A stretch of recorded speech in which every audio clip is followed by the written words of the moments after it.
Help us out and hit that subscribe button if you have not done so already. All month long, our goal was to get to 18,000 subscribers before the end of March. Obviously, today is March 31st, and we need to get 100 subscribers on this video. We have done this before in the past. Let's see if we can do it again on today's video. Help us out for Cincinnati Bengals videos all offseason and season long. Hit that sub button, youtube.com/Bengals TV.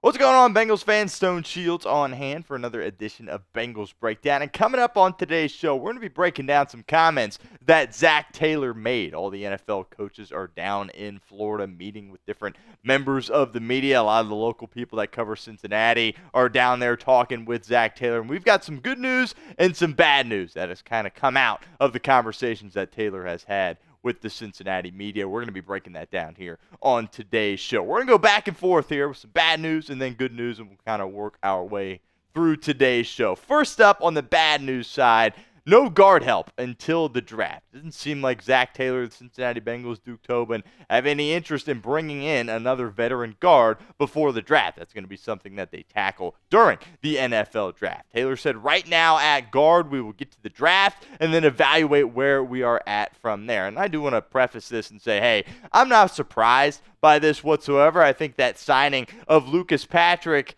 kind of felt like their move, right? It wasn't something that was going to be followed up with another move for the Cincinnati Bengals. We've talked a lot about Scherf, right? Andrew Scherf, most previously played with the Jacksonville Jaguars. Talked about him potentially being a guy Cincinnati is targeting.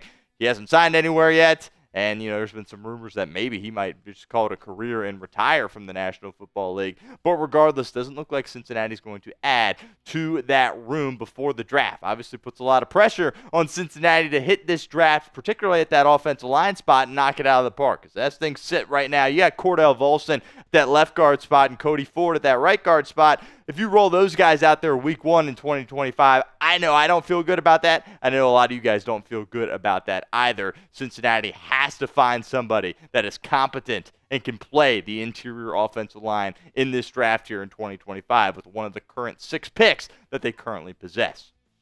Leads us to the pinned comment of today's video. What is your confidence level in the Cincinnati Bengals drafting along the offensive line? Let me know in the comment section. The Bengals have been good at this in the past and bad at this in the past. Most recently, obviously, with Amarius Mims, appears to be a guy that they knocked out of the park. They're not going to probably pick a guy in the first round at that spot. They're going to have to be a little bit better later on in the draft, finding some good talent along the offensive line. Scale it for me in the comments. 1 on the low end, 10 on the high end. What is your confidence level in Cincinnati drafting along the offensive line? If that ad comes here on YouTube, that's totally fine. Take advantage of it. Get down in the comments. Let us know what you think.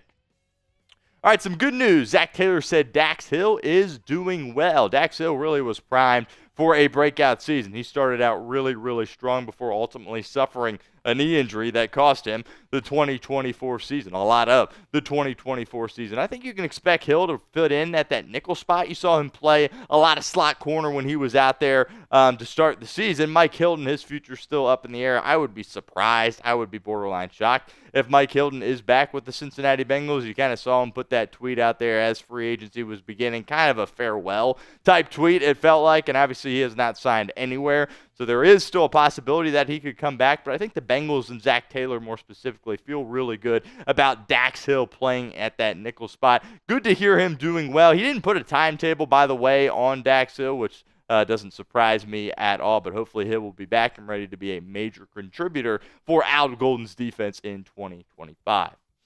All right, not much on Trey Hendrickson. If you clicked on this video, you probably were looking for an update in regards to Trey Hendrickson. I put this on the bad news side, but again, I don't think this really is surprising whatsoever. The Bengals are kind of feeling things out right now with Trey Hendrickson. When Taylor was asked about Trey Hendrickson by members of the media, he really was just kind of talking about all the strengths of Trey Hendrickson, kind of just, applauding him for what he's done for this team, saying that he's been a really big part of the team, We want to work through it with Hendrickson and, of course, Hendrickson's agent. And he kind of was very much like, hey, we'll see where it goes. We're just going to have to wait and see. Obviously, Hendrickson is a priority for Cincinnati, not more of a priority than T. Higgins and Jamar Chase, but things are very much in limbo at this point with the Bengals star pass rusher. If you remember, not too long ago, he did request permission to seek a trade. Ultimately, it doesn't seem like Cincinnati is going to deal Trey Hendrickson because, they're looking for a little bit more than what teams around the league would provide Trey Hendrickson as far as compensation in a trade situation. Let's take a look here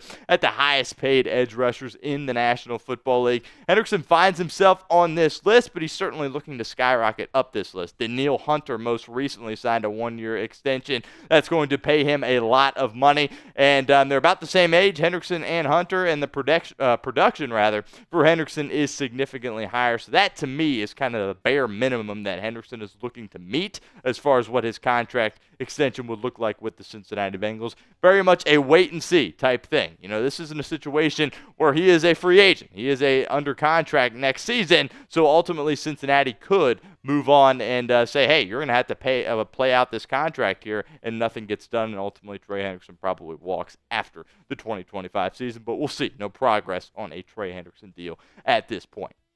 We'll continue with our news from Zack Taylor at these meetings down in Florida here in a second, but do want to give a shout-out to our friends over at Fanatics. Let you guys know that Bengals draft hats are out. They are available now. They've got some cool draft hats up there on their website. We're going to have some more pictures to show you guys here in some videos here in the near future, but here are a couple right now. Chatsports.com/Bengals draft hats. We'll put that link in the comment section and the description of today's show. Make sure you guys check out some of those Bengals draft hats, courtesy of our friends over at Fanatics. Some more good news here. Zac Taylor saying that the Bengals starters are going to be playing more in the preseason. And I think that is certainly a good thing. We'll get to kind of the pros and cons of that here in a second, but this is the direct quote from Zac Taylor. He said, I see our guys playing more in the preseason this year than we have in the past. Let me be very clear here. This is a good thing, right? When you look at how the Bengals have started under Zac Taylor since he got here in 2019, they have been dreadful every single year that first month of the season. That has to change. It finally came back and bit them in the rear end here in 2024, and they missed the playoffs. They've started bad previously, and then they get hot at the end and find themselves into the postseason. This year, they got hot at the end, but ultimately that bad start was too much to overcome. Got to get those starters in, got to get them more reps, got to get them more ready to go when that first game comes around. Drastic change needs to take place. All right, what you've done as a football team in September over the past few years simply is not good enough, and quite frankly, it is not close. I understand the injury concerns. The people out there are going to be like, oh, there's no way you can roll out your starters, have them get hurt in the preseason.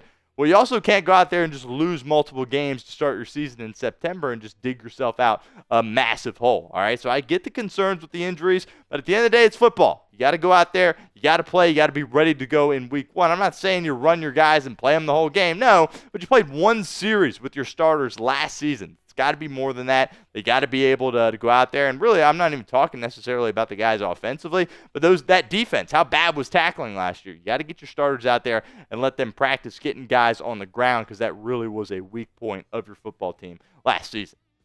Another opportunity for you guys to get involved with our show here at Bengals Breakdown. Do you want the starters to play more in the preseason? I want to know what you guys think. This is totally a why for me, but get your voice heard in the comment section of today's show. Type Y for yes or N for no. Kind of tying into that, the things that Cincinnati is going to do in the spring is going to get ramped up. Let's take a look at what Zac Taylor kind of had to say in regards to the offseason. He said it's more football. It's the playbook, the football IQ, and the situational stuff. Letting guys be involved in that. And as coaches, we're going to do that all season. We're going to get up in front of the room and explain it. And there will be sometimes maybe the players can get up there and join in the fun and explain it a little bit. It'll build the football IQ and the situational awareness, and also get to know your teammates a little bit better. Really, my biggest takeaway, I'm happy that they are making change here with the offseason. You can't just continue to run things back how you've done it in years previously because it clearly has not worked out well enough for you. So they're looking to do more team building stuff, get the guys together more. Talked about, how the locker room, different locker room, having everybody in the same group. So, the guys that have been there have an opportunity to get to know the free agents, the draft class that's going to be coming in as well. It'll be good to address all of those things as a football team, and that will be really quality for this football team. And I'm really happy that Zac Taylor is going to make some of these changes. I view that to be very much good news. Some bad news here for me personally. I've been very hard on Gino Stone, and I feel like rightfully so. Zac Taylor said he likes the direction of Gino Stone and did give him a lot of praise. And at the same time, he said, competition is a good thing. Everyone can have competition, and the whole unit needs to be better. But it certainly sounds like, by what Zac Taylor was kind of saying with some of those members of the media, was that Gino Stone is going to be back as your starting safety next year. And I have issues with that, but hopefully he is a little bit better under Al Golden than he was this last season. He finished strong, but as I've said multiple times here on the show, he finishes strong, but it was against weaker competition, weaker quarterback play, and he was also able to get some interceptions as well and perhaps some maybe lucky deflections and just when the quarterback happened to throw the ball right to him. So I think he struggled a little bit more than maybe the numbers would suggest at the end of the season, but he's going to have to take a massive step his second year with Cincinnati, assuming he does not get cut. I think it's probably a mistake to let him stick around. I know that might be a little bit aggressive. That's kind of the way I am viewing things, but it certainly sounds like Gino Stone is going to be back, and that certainly concerns me a little bit if I'm the Cincinnati Bengals. Make sure you guys give me a follow over on Twitter at StoneShields_. All of our Bengals Breakdown content will be posted to my Twitter page. You'll also see some more short-form content up there these days as well. So help me out. Give me a follow over on Twitter at StoneShields_. Two more things to unpack here with Zac Taylor on today's show. Zac Taylor also said, hey, we're going to have to change our style a little bit. Well, what exactly does that mean? Let's take a look here at what Zac Taylor had to say. He said, our overall team play style has to get better. We put ourselves in position earlier in the game to be able to call the game where we need to do it. That's getting stops early in the game on defense where the offense can go out, put points on the board, and play with the lead and have some control that allows us to take the pressure off the defense. That allows us to run the ball more and call different play actions. Just too often we were in the second half. Every possession was do or die. Really, that is a massive deal when you're talking about what Zac Taylor was alluding to there. As a Cincinnati Bengals football team, how often were you sitting there in the second half thinking to yourself, my goodness, we are in serious trouble if we don't score a touchdown on every single drive. You have to do a better job of executing earlier on in the game. And Zac Taylor also pointed out, hey, we made things very difficult on our offensive line, right? You only have so many protections that you can work with when you're constantly sitting there saying, we're going to spread it 5 wide and throw this thing around. So I do think Duke Tobin kind of alluded to this at the NFL Combine as well. The offensive line does get a lot of crap for their play, but they make it really hard on their offensive line when they constantly sit out there and play from behind, right, where they're throwing the ball, and you got to line up 5 wide receivers, and there's only so many protections that you can work off of. From that, hopefully, this new style can certainly help. Bengals can execute a little bit better earlier on in the game and open up some more play action, run game stuff, and everybody as an offense can play better, and ultimately as a football team will allow them to play better as well. Last bit of news here, no update on Germaine Pratt. I put that in the bad news kind of bucket of today's show. Pratt, of course, kind of before we got into the craziness of free agency, requested a trade from the Cincinnati Bengals. Still at this point, I would be shocked if he was back with this football team, but Zac Taylor basically said, hey, right now he is still a member of our football team, and that's something that we're going to have to see where it goes. Kind of similar to how he talked about Trey Hendrickson. It was very much, we'll have to wait and see what happens. I think if the Bengals could get some trade compensation for Germaine Pratt, they would have already moved him at this point. But I think teams around the league understand, hey, he's probably going to get cut by the Cincinnati Bengals, and we can just go out there and pick him up on the open market without having to give up any draft pick compensation. We still have him penciled in right now as the linebacker next to Logan Wilson, but I will be very, very surprised if that is the case come the season here in 2025. Obviously, Cincinnati brought in Oren Burks in free agency. I look for them to add a linebacker at some point in the NFL draft as well.